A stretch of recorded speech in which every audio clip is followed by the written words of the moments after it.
নমস্কার ভাই বোনেরা, তোমরা অনেকেই প্রয়োগগুলো খুবই সুন্দর করছো, কিন্তু লেখাটা তোমাদের ঠিকঠাক হচ্ছে না।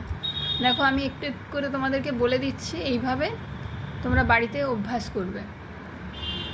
দৈর্ঘ্য পরিমাপের জন্য যে উপকরণগুলো লাগবে সেগুলো হচ্ছে বই, খাতা, ডায়েরি, যে কোনো একটা থাকতে পারে। হয় বই থাকবে, না হলে খাতা কিংবা ডায়েরি থাকবে, আর স্কেল থাকবে। এটা তোমাকে বেছে নিতে হবে, ওখানে সাজানো থাকবে। যখনই তুমি কাগজ খুলে দেখবে তোমার দৈর্ঘ্য পরিমাপ পড়েছে, তখন তুমি এই উপকরণগুলো ওইখানে যে সাজানো থাকবে টেবিলে, ওখান থেকে বেছে নেবে। বেছে নেওয়ার পর যদি বই থাকে বই, যদি খাতা থাকে খাতা, যদি ডায়েরি থাকে ডায়েরি, তার দৈর্ঘ্য মাপবে, মেপে লিখবে। এত দৈর্ঘ্য যেটা হবে সেটা একটা কাগজে লিখবে, আর প্রস্থ কত হবে সেটা একটা কাগজে লিখে নেবে। ঠিক আছে? বাড়ি থেকে প্রত্যেকেই একটা স্কেল এবং একটা লুজ সাদা পেজ নিয়ে যাবে। তো সেখানে ছোট করে শুধু পেন্সিল দিয়ে লিখে নেবে। পরে সেটা তোমাদেরকে বড় কাগজে লিখতে হবে, নাহলে ওখানে কাজটা করার পর যখন ফিরে এসে লিখবে ভুলে যাবে দৈর্ঘ্য কত প্রস্থ কত। ঠিক আছে? তাহলে এই ছোটো কাগজটা এই কাজটা করে নেবো এখানে। এইটাই হয়ে গেল প্রয়োগ। ঠিক আছে? এবার ফিরে এসে ওখানে যদি আগে প্রশ্ন করো তো আগে প্রশ্ন করবে, আর যদি আগে প্রশ্ন না করে তাহলে একটা তোমাদেরকে লেখার জন্য পেজ দেওয়া হবে। সেই পেজটার মধ্যে এটা লিখতে হবে। এরকম লিখবে, দৈর্ঘ্য পরিমাপ বলে হেডিং দেবে, দিয়ে তারপর লিখবে উপকরণ, মানে তোমার যা লেগেছে উপকরণ। যদি ডায়েরি থাকে তাহলে ডায়েরি লিখবে, আর যদি বই থাকে তাহলে বই লিখবে, যদি খাতা থাকে তাহলে খাতা লিখবে, আর লিখবে সেন্টিমিটার স্কেল। ঠিক আছে? এটা হয়ে গেল উপকরণ, মানে এই প্রয়োগটা করতে তোমার এই উপকরণটা লেগেছে। তারপরে যেটা থাকবে, বই থাকলে বই, খাতা থাকলে খাতা, ডায়েরি থাকলে ডায়েরি। ডায়েরিটির দৈর্ঘ্য এত সেমি, প্রস্থ এত সেমি। তারপর লিখবে সেন্টিমিটার দৈর্ঘ্য পরিমাপের একক। দৈর্ঘ্য পরিমাপের মূল একক এটা কিন্তু কাটা।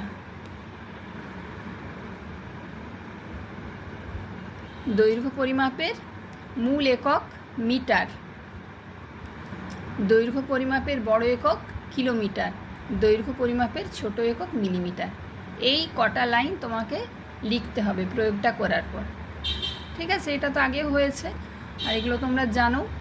এবার এটা হয়ে যাবার পর তোমাকে কি কি প্রশ্ন করতে পারে, এই রকম প্রশ্নগুলো করতে পারে, যেগুলো তোমাদেরকে আগের দিন বলেছিলাম বা প্রত্যেক দিন আলোচনা হচ্ছে।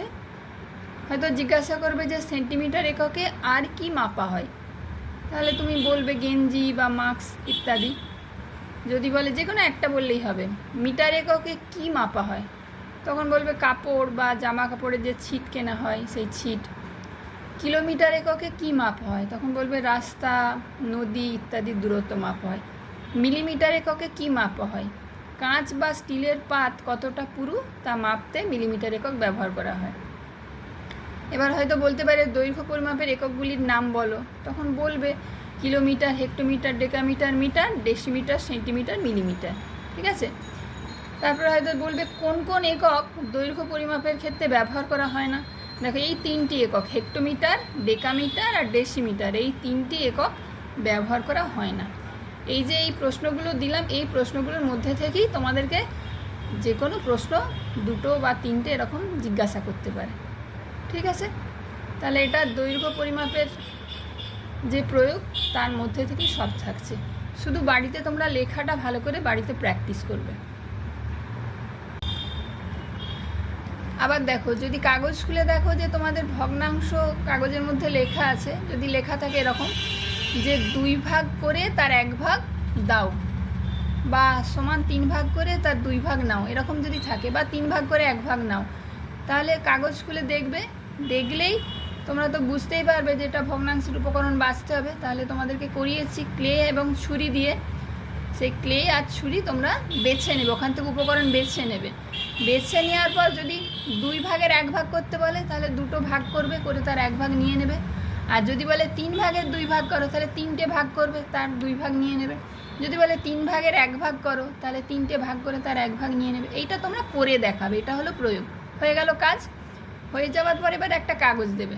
কাগজটাতে তোমাদেরকে এটা লিখতে হবে। এই লেখাটা আগের দিন তোমাদেরকে বলেছি, অনেকে লিখেওছো। তো এরকম লিখবে হেডিং ভগ্নাংশ, তারপরে উপকরণ লিখবে ক্লে ও ছুরি। প্লাস্টিকটা লেখার দরকার নেই, ক্লে ও ছুরি লিখবে। ঠিক আছে? এবার যদি 3 ভাগের 1 ভাগ করতে বলে তাহলে এইরকম 3টে ভাগ করবে একটা জিনিসকে। তো তোমরা এটা পেন দিয়ে এরকম এঁকে নেবে বা পেন্সিল দিয়ে ছবিটা এঁকে নেবে। পেন্সিল দিয়েই আঁকবে, তাহলে ছোটো বড়ো হলে মুছতে পারবে রাবার দিয়ে। প্রত্যেকেই রাবার, পেন্সিল আর একটা স্কেল এবং একটা লুজ সাদা পেজ নিয়ে যাবে। ওখান থেকে লেখার জন্য আলাদা করে পেজ দেওয়া হবে, তবু নিজেরা ওগুলো সংগ্রহ করে নিয়ে যাবে বাড়ি থেকে। তো এই যে এরকম 3টে ভাগ করবে, পেন্সিল দিয়ে ভাগটা করবে আর পেন দিয়ে রং করে দেবে। ঠিক আছে, দেখো এখানে 3 ভাগের 1 ভাগ আমি রং করেছি। তারপর লিখবে একটি জিনিসকে সমান 3 ভাগ করে তার 1 ভাগ নিলাম। তারপরে নিচে লিখবে 1/3, একটু অ্যারো দিয়ে লিখবে সমান 3 ভাগের 1 ভাগ। তারপরে লিখবে উপরের সংখ্যাটিকে বলে লব, নিচের সংখ্যাটিকে বলে হর। 1/3 ভগ্নাংশটিতে লব হলো 1, হর হলো 3। এটা তোমরা জানো, আগেও করেছো। এবার এখান থেকে প্রশ্ন কি হতে পারে? প্রশ্ন হয়তো করবে যে এখানে লব ছোট না হর ছোট, এরকম প্রশ্ন করবে, বা লব বড় না হর বড়, এরকম প্রশ্ন করতে পারে। বা এই ভগ্নাংশটিকে কী ভগ্নাংশ বলে? তখন বলবে এটিকে প্রকৃত ভগ্নাংশ বলে। এবার হয়তো বলবে লব ও হরের মাঝে যে রেখাটি আছে সেটা কি চিহ্ন, জানো সেটা কি? তখন হয়তো তোমরা বলবে যে এটা ভাগ চিহ্ন। ঠিক আছে, ওটা ভাগের চিহ্ন। এবার বলবে যে কতগুলো ভাগ করব বুঝবে কি করে? তখন তোমরা বলবে হরে যে সংখ্যাটা থাকবে সেটা দেখে বুঝবো যে কতগুলো ভাগ করতে হবে। দেখো এখানে হরের সংখ্যা 3, তাই 3টে ভাগ করেছি, আর লবের সংখ্যা 1, তাই 1 ভাগ নিয়েছি। তাহলে হরে যে সংখ্যাটা থাকবে ততগুলো ভাগ করতে হবে, আর লবে যে সংখ্যাটা থাকবে তত ভাগ নিতে হবে। ঠিক আছে, এই রকম প্রশ্ন তোমাদের ভগ্নাংশ থেকে করতে পারে। তো বলতে পারবো আমরা সবাই, এগুলো বাড়িতে দেখে নেবো, সবাই অভ্যাস করবো বাড়িতে। কাগজগুলো হয়তো দেখলে যে বৃত্ত আঁকতে পারবে কোন ঘনবস্তু থেকে সেটা বেছে নাও। এরকম কাগজগুলো যদি দেখো তখন কি করবে? তোমাদেরকে করানো হয়েছে, কাগজগুলো যদি দেখো বৃত্ত আঁকতে পারবে বা চতুর্ভুজ আঁকতে পারবে কোন ঘনবস্তু থেকে, তখন সব সাজানো থাকবে ঘনবস্তুগুলো, 7 রকমের ঘনবস্তু। বৃত্ত আঁকতে বললে তাহলে বেলনও নিতে পারি বা শঙ্কুও বাছতে পারি, যে কোনো একটা বাছতে পারি। আর যদি বলে চতুর্ভুজ আঁকা যাবে তাহলে আয়তঘনও বাছতে পারি। ঠিক আছে, তাহলে ওই রকম বেছে নেব। ঠিক আছে, কাগজে যা থাকবে সেই মতো দেখে বেছে নেব। বেছে নেওয়ার পর তোমরা যে বাড়ি থেকে কাগজটা নিয়ে যাবে, একটা বলেছি লুজ পেজ, যদি বলে বৃত্ত আঁকতে হবে, বৃত্ত আঁকতে পারবো, তাহলে বেলনটা রেখে এরকম নিচে রেখে বেলনটার চারিদিকে পেন দিয়ে বৃত্ত এঁকে দেবে বা পেন্সিল দিয়ে বৃত্ত এঁকে দেবে, হয়ে গেল। যদি শঙ্কুও নিতে পারো, শঙ্কু নিলেও এইভাবে গোল করে। যদি বলে চতুর্ভুজ আঁকতে পারো তাহলে আয়তঘনটা এরকম বসাবে, বসিয়ে চারধারে এঁকে দিলে হয়ে গেল কাজ। এটা হয়ে গেল প্রয়োগ। এবার প্রয়োগ হয়ে যাওয়ার পর যে কাগজটা দেওয়া হবে সেই কাগজে এটা লিখবে। যদি বেলন থেকে বৃত্ত আঁকো তাহলে এই কথাগুলো লিখবে, আর যদি শঙ্কু থেকে আঁকো তাহলে আগের দিন লেখানো হয়েছে সেটা লিখবে। ঠিক আছে, তো বেলনের এই ছবিটা আঁকবে, ছবিটা এঁকে লিখবে ঘনবস্তুটির নাম বেলন, ঘনবস্তুটির তল থেকে বৃত্ত আঁকলাম।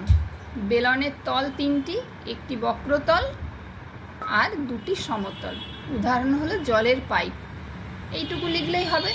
তোমাদেরকে ধার আর কৌণিক বিন্দু লেখালাম না, যেহেতু তোমাদের ক্লাস 3তে শুধু তলই আছে, সেই জন্য শুধু তলটাই তোমাদেরকে লেখালাম। ঠিক আছে, এইবার এখান থেকে সম্ভাব্য প্রশ্ন কি হতে পারে শুধু এইটুকু লিখবে। সম্ভাব্য প্রশ্ন কি হতে পারে এইটা লেখার দরকার নেই, এটা তোমাদের বোঝানোর জন্য তোমাদেরকে লিখে দিয়েছি ব্র্যাকেটেরটা। এবার প্রশ্ন কি হতে পারে? বলবে বেলনের পাশের তলটি কি তল? বক্রতল। কোন 2টি তল সমতল? উপর আর নিচের তল 2টি সমতল। এবার হয়তো বলবে বাস্তব ক্ষেত্রে একটি উদাহরণ দাও। এইটা ছাড়াও, জলের পাইপ ছাড়াও বাস্তব ক্ষেত্রে একটি উদাহরণ দাও। তখন তোমরা বলবে টিউবলাইট বা গোটা চক বা জানালার রড, এগুলো বেলনের উদাহরণ, বেলন বা চোঙের উদাহরণ। ঠিক আছে, তাহলে এইভাবে তোমরা জ্যামিতিক আকারটা করবে। এবার দেখো, যদি বলে 100 টাকার নোট খুচরো করো তাহলে কি করবে? তাহলে ওই টেবিলের কাছে আগিয়ে যাবে, ওখানে খুচরোগুলো রাখাই থাকবে, এরকম খুচরো কিছু নোট আর কিছু কয়েন রাখা থাকবে, সেগুলো বেছে নেবে, নোট আর খুচরো মিলিয়ে বাছবে, দিয়ে ওখান থেকে 100 টাকার নোট খুচরো করে দেখাবে। এটা তাহলে প্রয়োগ হয়ে গেল। প্রয়োগ করার পর খাতায় লিখবে 100 টাকার নোট খুচরো করে পেলাম। তুমি যেমন খুচরো করবে তেমনই লিখবে। আমি এইভাবে লিখেছি, এটা 50 টাকার নোট একটি, মানে 50 টাকার নোট একটিই হবে, কেননা দুটো 50 টাকা দিয়ে দিলেই তো 100 টাকা হয়ে যাবে, তাহলে বাকি টাকাগুলো কিভাবে ব্যবহার করবে, তাই না? ওখানে যা টাকা থাকবে 50 টাকা, 20 টাকা, 10 টাকা, 5 টাকা, 2 টাকা, 1 টাকা, এগুলো দেয়াই থাকবে। এবার বেশি করেই দেয়া থাকবে, সেখান থেকে তোমাকে 100 টাকা খুচরো করে নিতে হবে। তুমি কিভাবে করবে সেটা তোমার ব্যাপার, ঠিক আছে? তো তোমরা সবাই পারবে, এটা পারছো, অনেকবার করেওছো।